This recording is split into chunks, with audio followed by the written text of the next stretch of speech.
আমরা আসলে Brazil Japan match নিয়ে কথা বলছি এবং এই ম্যাচটা আসলে খুব ট্যাকটিক্যাল একটা ম্যাচ হতে যাচ্ছে ফ্রম বোথ সাইডস।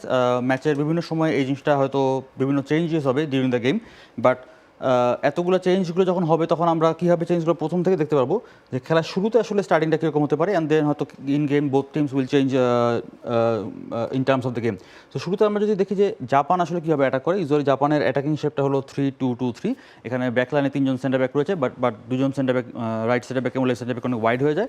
মিডফিল্ডে দুজন সেন্ট্রালি এবং দুই উইং ব্যাক একদম লাইক ফ্ল্যাঙ্ক এরিয়াতে রয়েছে, সেন্ট্রালি 3জন ফ্রন্ট এরিয়াতে রয়েছে। ইম্পর্ট্যান্ট হলো এখানে যে এই জিনিসটাকে ব্রাজিল ডিফেন্ড করবে কীভাবে। সো আমরা যদি একটু ফরমেশন থেকে দেখে আসি, let's say this is 3 back, this 2 midfielders, full wing backs আর 3জন সামনে। ব্রাজিলের ক্ষেত্রে রয়েছে 4-3-3। কোলগেট ম্যাক্স ফ্রেশে আছে আইসি কুলিং ক্রিস্টালস, যা দেয় ম্যাক্সিমাম ফ্রেশনেস সহ Colgate max fresh.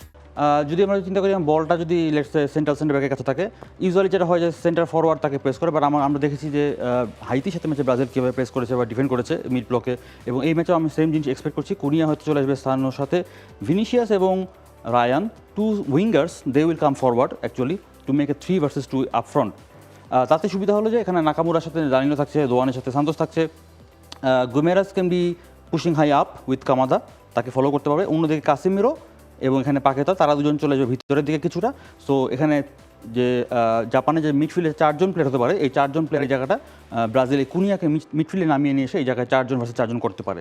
In that case আপনি একদম ডিফেন্স লাইনে সেখানে মার্কিউনিয়াস এবং গ্যাব্রিয়েল তারা থাকবে অপোনেন্টের স্ট্রাইকারের সাথে। সো আমরা এই জিনিসটাতে যে ব্রাজিল যে করেছে হাইতির সাথে ম্যাচে অ্যাকচুয়ালি তারা করেছিল।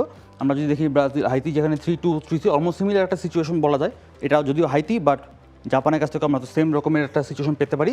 এবং সেক্ষেত্রে ব্রাজিল কীভাবে ডিফেন্ড করছিল, ব্রাজিল যেটা করেছিল যে কুনিয়াকে ফ্রন্টে না রেখে কুনিয়াকে নিয়ে এসেছিল এখানে মিডফিল্ডার, ডিফেন্সিভ মিডফিল্ডারের সাথে, এবং Bruno can jump forward, Ryan এবং Vinicius will go up to make it 3 versus 2।